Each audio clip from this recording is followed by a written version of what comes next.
Hare Krishna, Hare Krishna. Okay, so today we're discussing the 6 loving exchanges between devotees. Has anyone ever heard of this before and know where it comes from?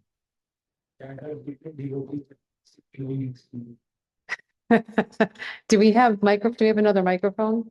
Yeah. What's that? Nectar of instruction, yeah. Oh, yeah, yeah, in case anybody has. Okay, so let's see. Okay, so this is from a book called The Nectar of Instruction. And the Sanskrit word for nectar of instruction is Upadeshamrita, which literally means Amrita is nectar and Upadesha is instruction. And this book was written by Srila Rupa Goswami. So in case no one knows who is Srila Rupa Goswami, well, I'll give a quick brief a few words that Prabhupada says about Rupa Goswami in case no one knows who he is. I won't go into his whole history and accolades, but just to say how important he is to our Krishna consciousness movement. So in the Nectar of Instruction in the preface, Prabhupada says the Krishna consciousness movement is conducted under the supervision of Srila Rupa Goswami. So this is a pretty significant statement. If our entire movement is being supervised by Rupa Goswami, we should probably know who he is. And we should know what books he wrote and study his books, right? So it's it behooves us to learn that. Prabhupada says the Gaudiya Vaishnavas or Bengali Vaishnavas are mostly followers of Sri Chaitanya Mahaprabhu, of whom the 6 Goswamis of Vrindavan are direct disciples. So Rupa Goswami is one of the 6 Goswamis, which means he's a direct disciple of Lord Chaitanya.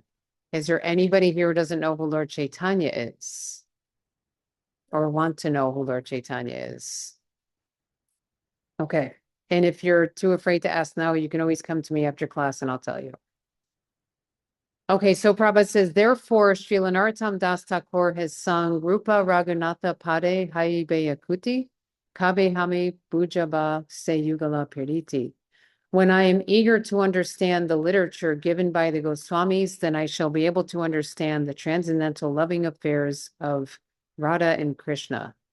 So as Hare Krishnas in this movement of the International Society for Krishna Consciousness, under the guidance of Rupa Goswami and Srila Prabhupada, the founder, what's our goal? What is our goal in Krishna consciousness?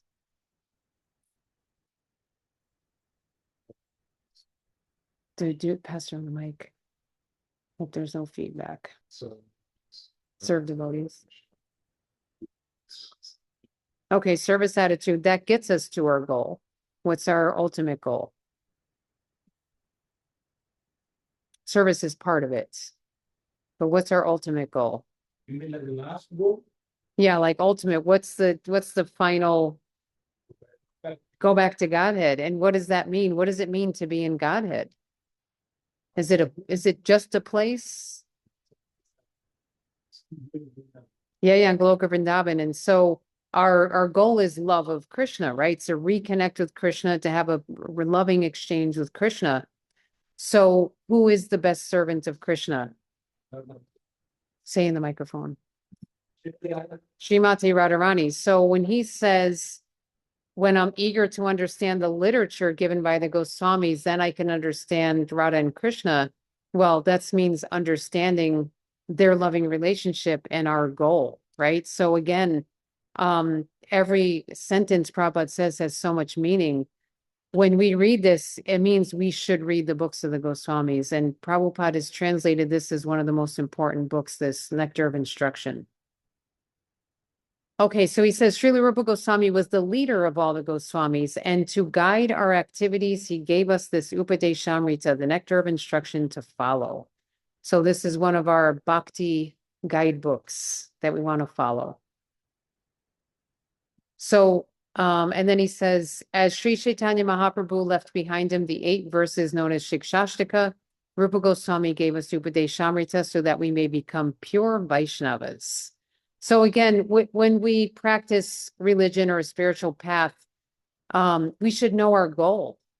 it shouldn't just be something we do ritualistically. It shouldn't just be something we do to be pious, right? We don't just show up to the temple to be pious. We show up to learn how to reach our goal. And our goal is to reconnect with Krishna and be in the spiritual world, at least in our consciousness. It's not just a destination. It's a place. It's situation of our consciousness. And so if we know that, then we should take seriously when Prabhupada says that these are books that guide us. So if you have a goal, or say like you have if you have to go somewhere that you haven't, well, we have been to the spiritual world, but let's say you're going somewhere that you forgot how to get there. And you just get in the car and you start driving. And you think that the ride is just the ultimate goal. It's just being in the car driving aimlessly, right? So you're just kind of, and you're turning on the AC and listening to the radio and stuff. You're like, I'm doing all the things I'm supposed to do in the car. Yeah, but where are you going? So we can we can say, well, I showed up at the temple to do the thing I'm supposed to do, which is show up at the temple, but where are you going? What's the purpose? So when Prabhupada says these things, that we may become pure Vaishnavas, this is our guidebook, then we should really read these books and try to learn how to make advancement on that path. And when we know what our goal is, we type it into Google Maps and then we follow that map and we get to our goal, right? We reach our destination. And then Google Maps lets us know when we've reached our destination. So we have guidebooks that let us know when we're getting closer to our destination, how to get there, and when we're getting closer and when we've reached it. Okay, so that's just a side note on being, really intentional with our practice. We want to reach our goal. So today we're doing text 4 of Nectar of Instruction, the 6 loving exchanges. Dadati pratigrinati guyamakyati prichati bhunte bojayate chaiva sadvidam pritilakshanam.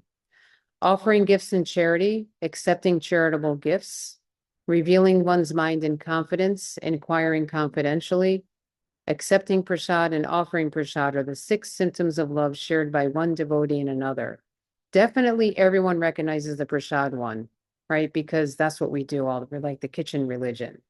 So we're always sharing prasadam, especially at these Sunday feasts, or as Prabhupada would call the Sunday love feast. You have some philosophy, some kirtan, and prasadam. So we've got that part down.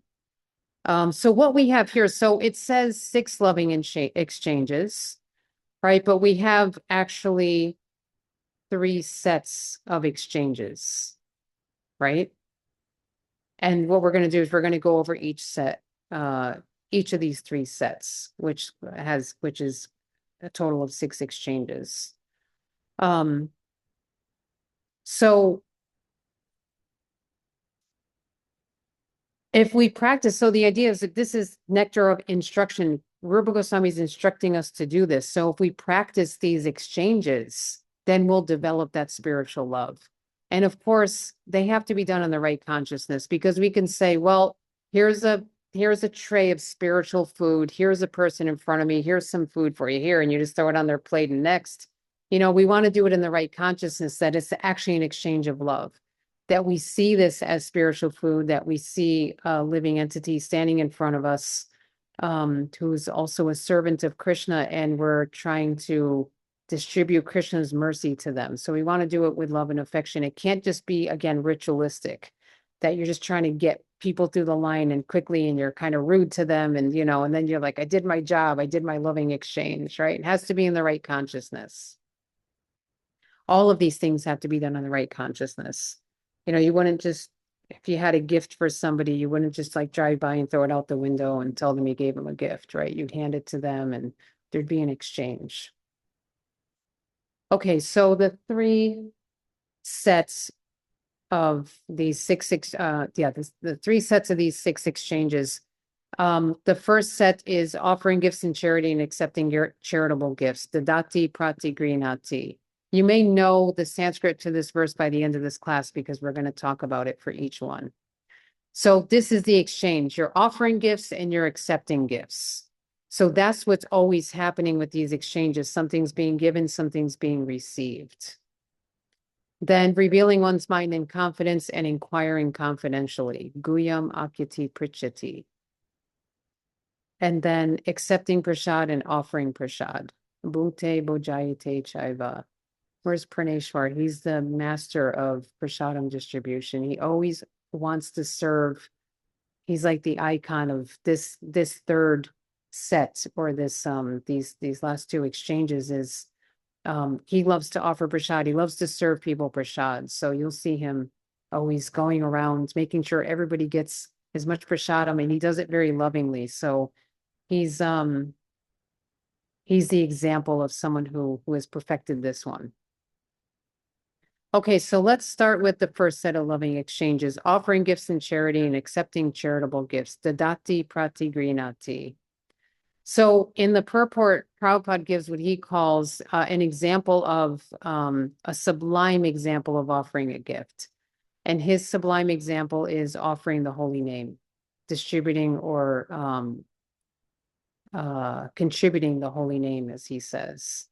So first he starts with establishing the fact that Krishna consciousness is inherent in all living entities. It's not something that's imposed on a living entity, it's inherent. So he starts with that. He works his way through why this is so important. So first he quotes the Chaitanya Charitamrita Madhya Lila, chapter 22, text 107. Pure love for Krishna is eternally established in the hearts of living entities. It is not something to be gained from another source. When the heart is purified by hearing and chanting, the living entity naturally awakens. So what does it mean to say someone awakens? We have this word like awakening. What does that mean? What does it mean to awaken? And if anybody has an answer, we'll pass the mic around. Who has the mic now? Okay. Anyone have any thoughts what it means to awaken?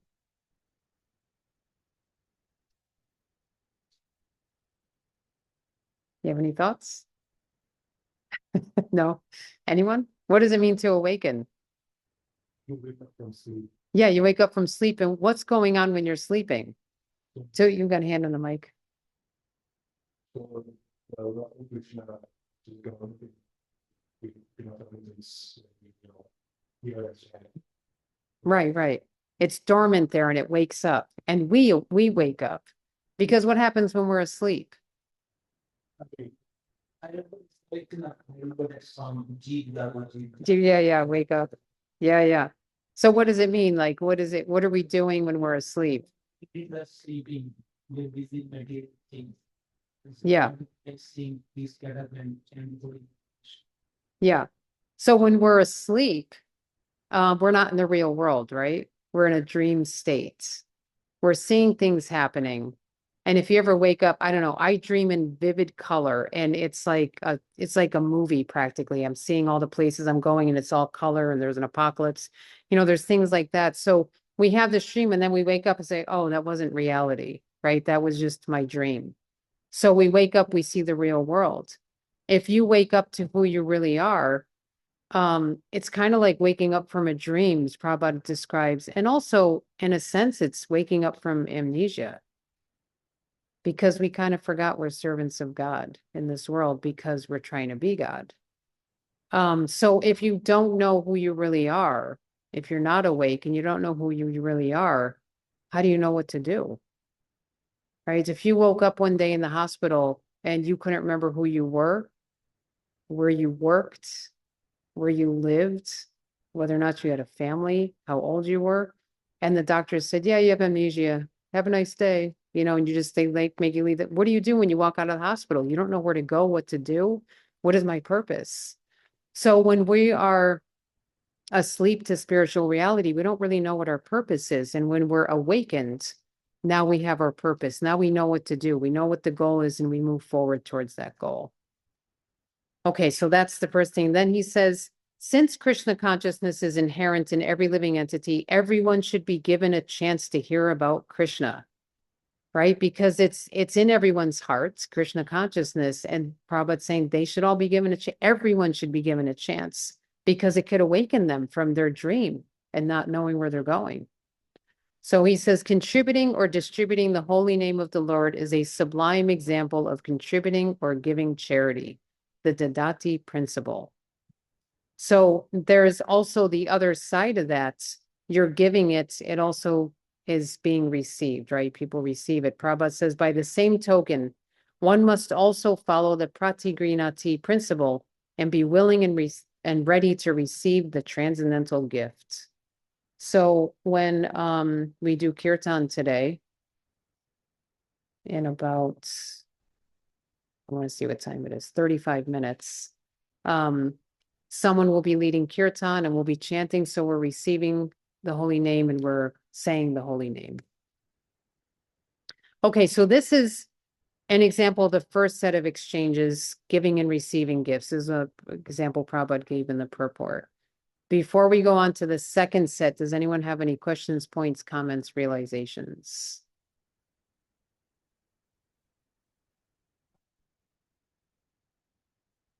Okay, moving right along. The second set of loving exchanges, revealing one's mind in confidence and inquiring confidentially. Guyam Akiti Prichati. So this is the example this is one example Prabhupada gives in the purport. He says, an experienced devotee explains and an inexperienced devotee learns from him. Guyam Akiti Prichati. So what this is, an experienced devotee explaining and an inexperienced devotee learning, but the same goes for just having conversations with somebody where you're revealing your mind. There's different types of relationships that call for different types of etiquette. And it's important in the next verse, the Nectar of Instruction, Rupa Goswami talks about those three types of relationships. So it's important to get them right. So the three types of relationships are senior to junior, junior to senior, and peer to peer. So it's important that we know them and we act accordingly, right? Because there's an etiquette involved with each one. So we're going to go over each one. All right, senior to junior. So a senior devotee gives advice, guidance, and instructions to a junior devotee. That's what they do. That's their service to them. They don't reveal their mind to the junior. And the junior does not advise, guide, or instruct the senior. This is the etiquette. So my question to you, to all of you is, why shouldn't a senior reveal their minds to a junior? What's the problem? You have a thought? Because the junior won't know what to do with that. Okay, that's one thing, right? The junior won't know what to do with it. Can we? Right. Okay. Right, exactly. That's one reason. What's another one? Yeah, the junior could be judgmental. It can disturb their consciousness. Like, what do you mean the senior devotee has, especially if the junior is very new and you start revealing your mind, yeah, I'm having this real struggle in my Krishna consciousness. Like, am I supposed to go to you for advice? Now it doesn't mean that the senior is not allowed to have struggles in their spiritual life. It's just that there's a particular person they're supposed to reveal that to, and it's not the junior devotee. They're there to teach and guide. And so that junior may not understand it. Now, of course, there's gradations. When someone's a junior devotee to a senior devotee and they've been practicing for, 40 years, then it's a little different.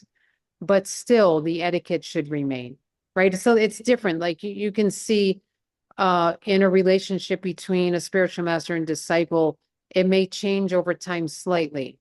Right. In the beginning, the guru is really just like, you gotta take a shower every day. You gotta go to Mangalarti. And as the disciple makes advancements in spiritual life, is anyone else logged into Zoom? This we could maybe mute people if they forget to unmute. Yeah, but I got the whole mouse thing going on here. It doesn't work. I'll mess it all up. If anybody's unmuted on Facebook, Zoom, please mute. Because I can't get there. Okay, you had a question?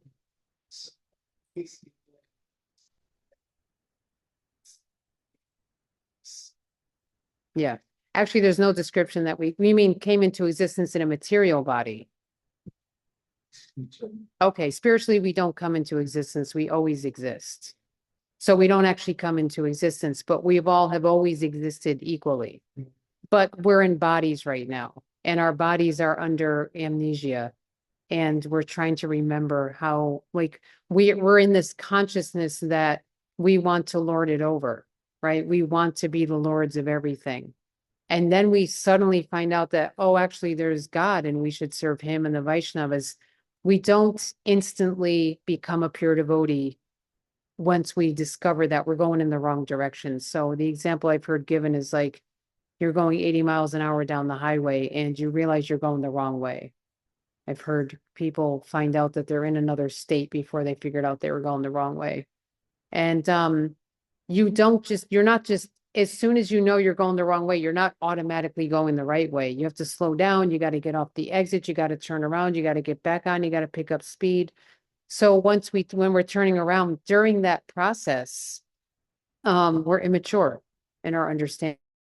We're immature in our practice, and we still have the conditioning of trying to lord it over. And so somebody else, they're way further down the highway. So they're like, yeah, over here, come this way. Like, I'll wait for you. Just come this way. I'll guide you to get off the exit and start coming in this direction. Into account because someone was not telling Krishna consciousness. Maybe. Yeah. Yeah. Well, if you've been practicing for 200 years and you still didn't get it right, you might still be junior because you're doing something wrong.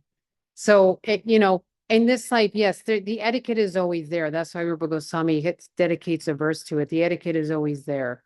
Now, how someone behaves is a huge factor, right? But they still are going to show that, like Lord Chaitanya still showed the etiquette of surrendering to his guru. He even, what was his, Ramachandra Puri was offending him left and right, and he still remained humble and see him as a senior. And everybody knew Lord Chaitanya was, much more advanced, and of course he's God. But he still, to show the rest of the world how you should behave, didn't matter if he was God, he still behaved on that platform. And same with Krishna, he went to Gurukul. So why would he go to Gurukul? He could say, well, never was there a time when I wasn't God, Yeah, so senior junior, you can just see from this one line. Actually, Yeah.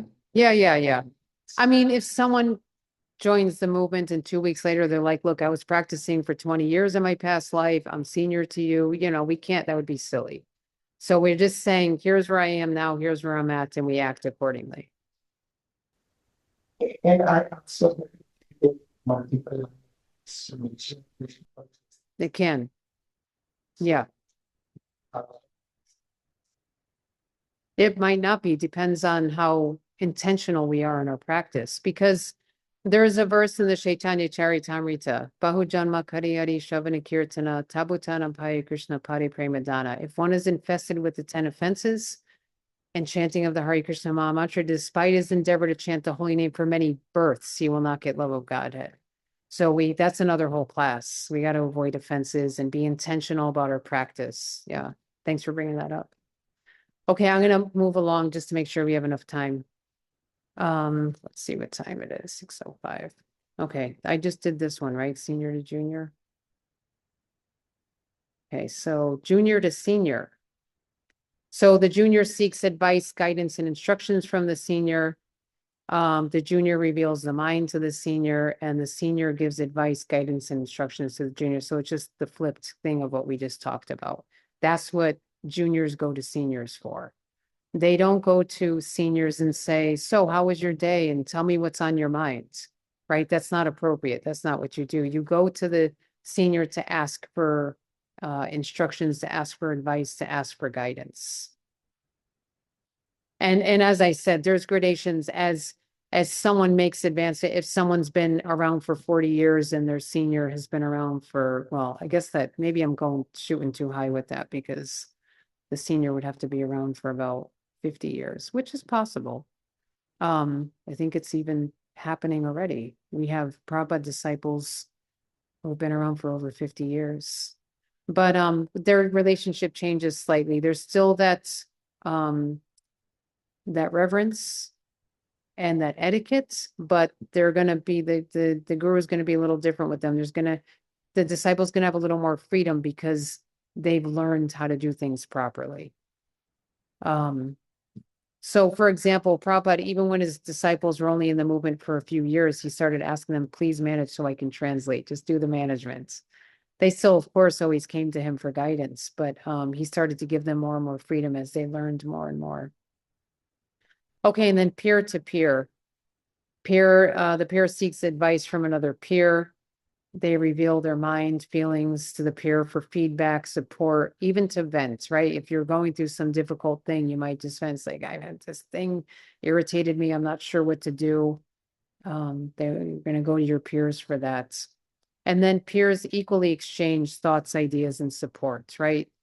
There's a fine line. You can call it kind of instructing. So if I call a friend who's a peer and I say, hey, I wanted to get your feedback on this or your advice, right? Say, I went through this thing, and I'm not sure what to do. And then the peer might say things to consider. Well, have you considered this or that? It's different than someone instructing you.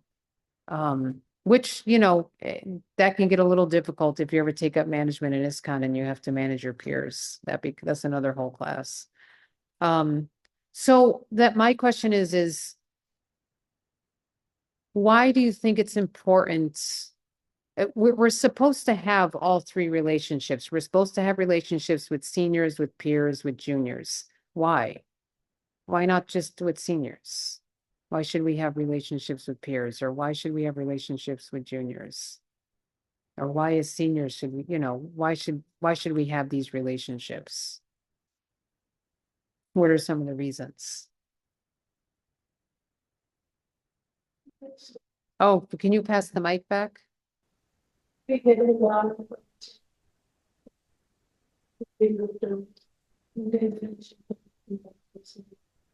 Okay. What else? What's another reason? Anyone else? Why is it so important to have these relationships? All of them.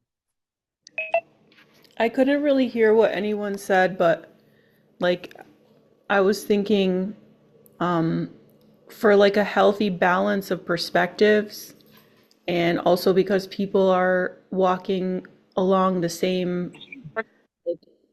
problems and path as you, so there's like a solidarity in helping each other through that and creating deeper Okay. bonds. Also, sometimes senior devotees aren't available, so like peers you can have more availability with people who are peers, and also the offering of wisdom to people junior than you is like a blessing, and then you also receiving like guidance from seniors is a blessing. So Okay. everyone's kind of blessing each other. I feel like that's another aspect. Okay. Thank you. Go ahead. So I think she consciousness actually that require nutritions on Okay. Right. Right. Right. Yeah, that's a good point. Thank you. Anyone else? So God is the reason giving each of us, right? So senior to senior, junior to junior, all each other, story one, God, Lord, same Lord. So the same relation with each other is forward. Okay, thank you. Anyone else?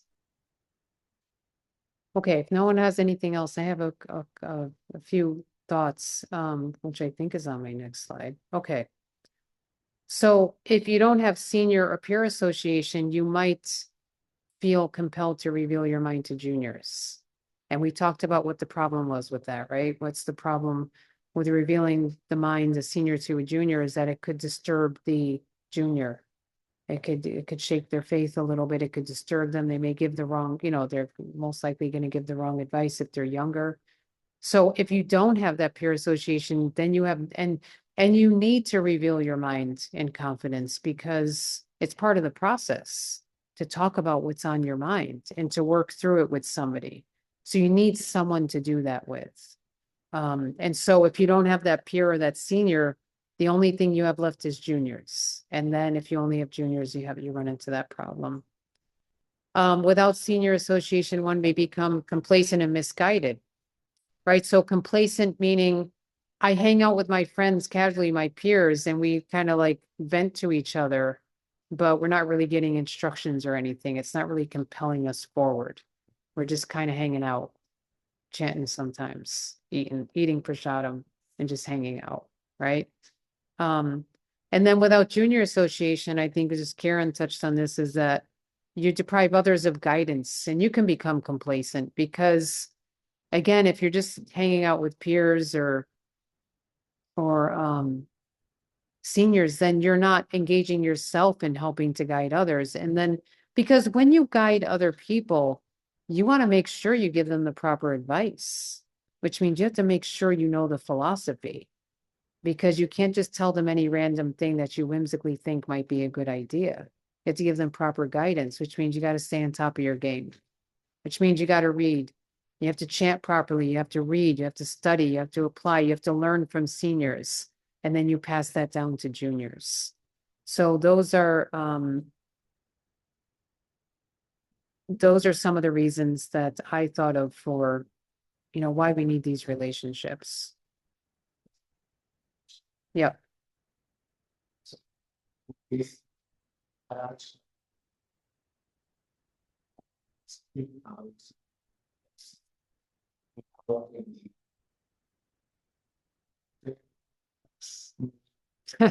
You know,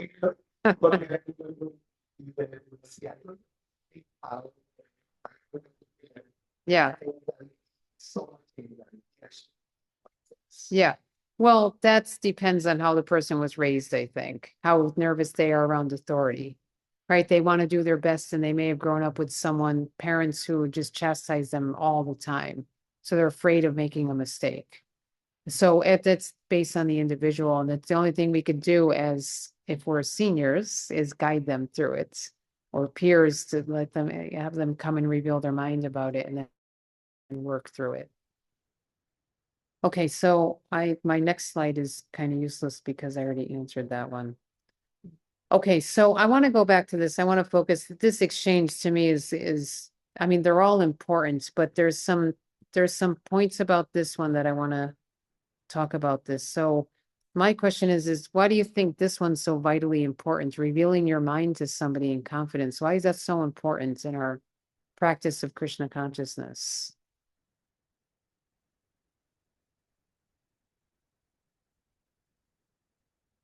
Herman, does someone want to pass the mic? Whoever has it. Was thinking one, yeah, but then two, I think it's good to talk about things that people can. Okay. Right. Okay, thank you. So when we go to someone to reveal our mind in confidence or get guidance, do we just tell them how perfect we are in Krishna consciousness? Is that what we're going to them for? What are we going to them for? Seek help for what? Right. So we have to tell them what we're doing wrong, right? So what does that require? Oh, here's Praneshwar, our Prasadam service acharya. You're the Prasad Seva acharya. So we have to tell them things we're doing wrong. So because we have to say what we're doing wrong, what does it require on the part of the person hearing us that they don't do? They won't judge us. Yeah, we're not supposed to judge people. Now, and how do we feel comfortable going to somebody to reveal our deepest secrets?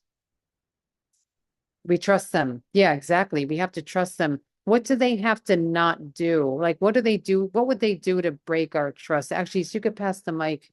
You can hear Meenakshi. What would they do? What would someone do to break our trust? Break confidentiality. Yeah.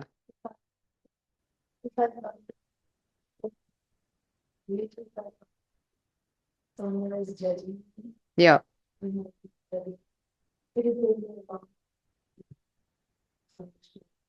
Right, right.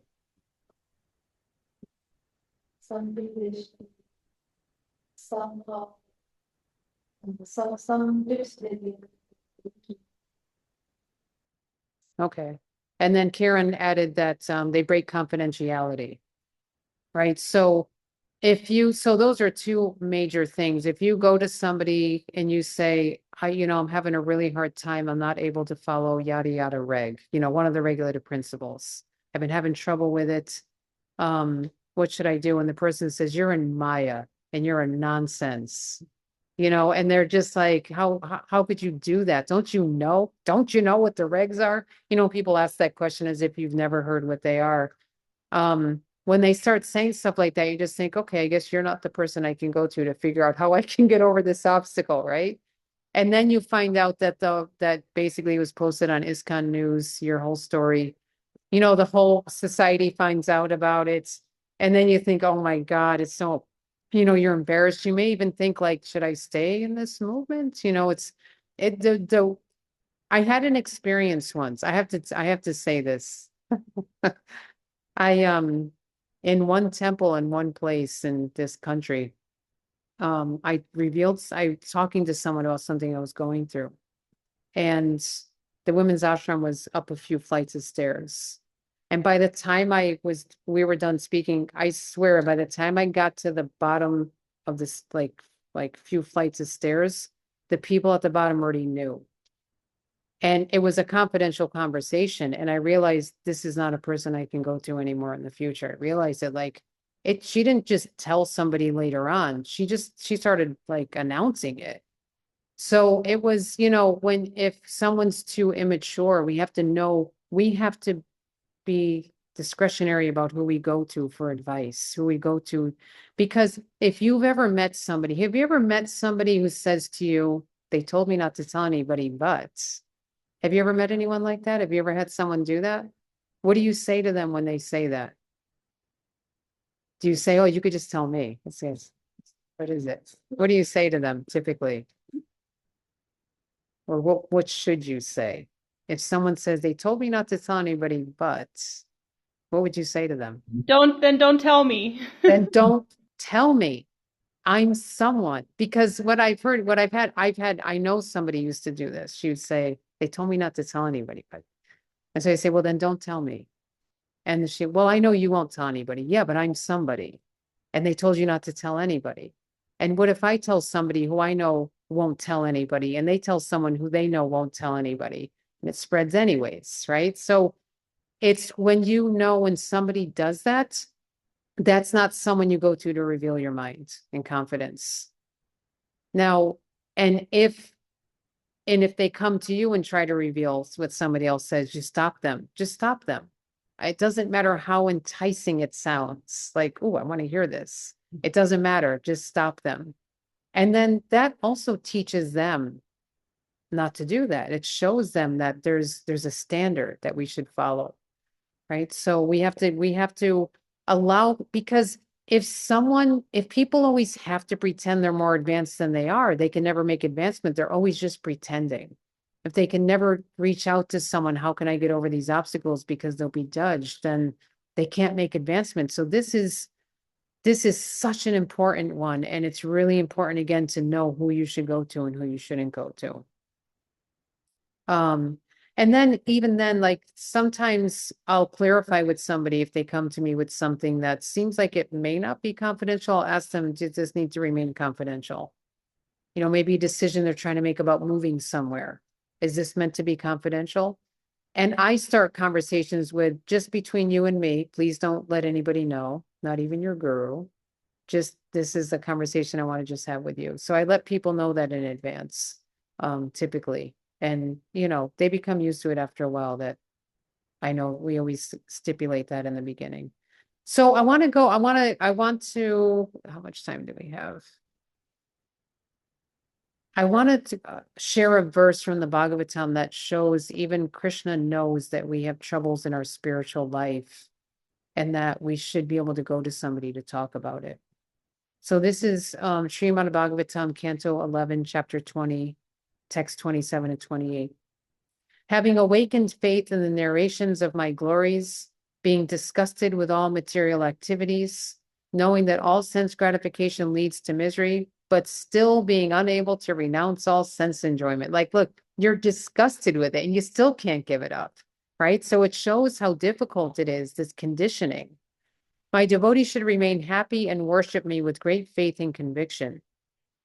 Even though he is sometimes engaged in sense enjoyment, my devotee knows that all sense gratification leads to a miserable result, and he sincerely repents such activities.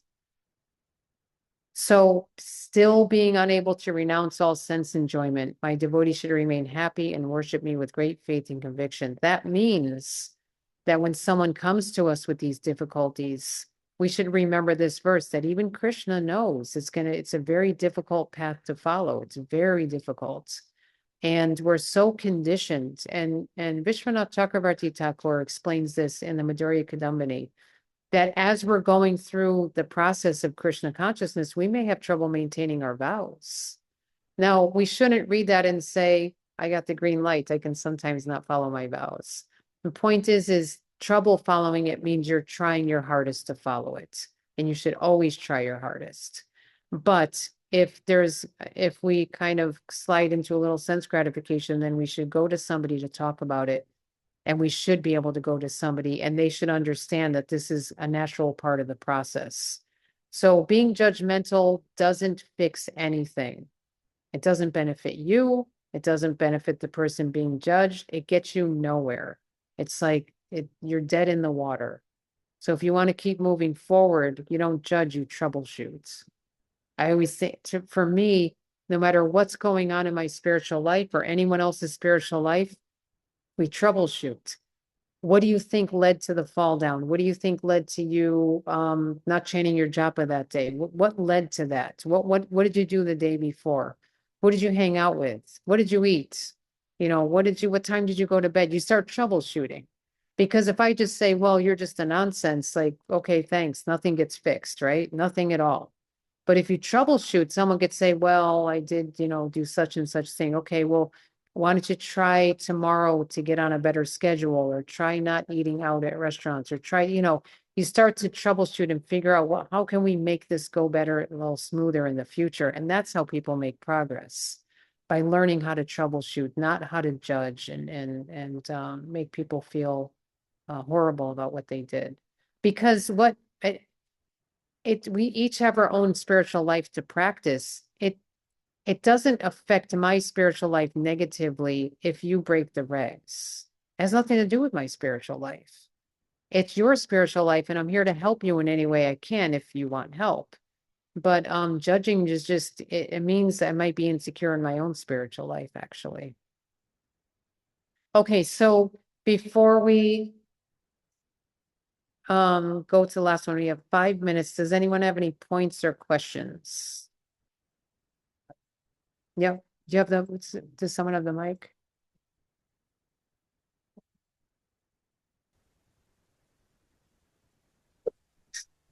What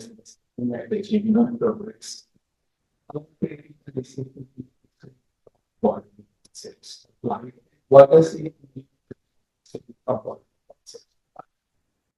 Well, bodily concept of life means that I identify with my body as my true identity.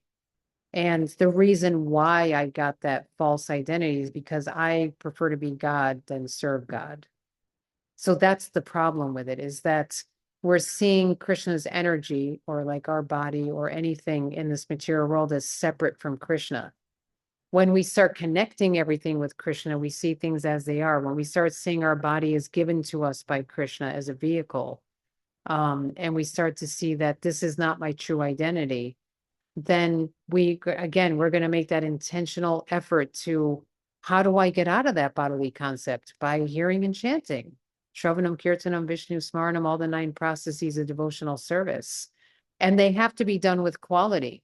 Again, Bahujanma Kariyari, if we chant for many births, like with offenses, then we won't get anywhere. So all the service we do, all the chanting we do, the japa, the kirtan, the service to the deities on the altar, whether it's in the temple or at home, cooking for the deities, it should all be done with the mentality that I'm doing this for the pleasure of Krishna. This is not something to just get done. And if we start going into that consciousness of, I got to just get my rounds done. What can distract me while I chant my rounds? You know, what can I look at while I'm chanting? What can I pay attention to instead of Krishna?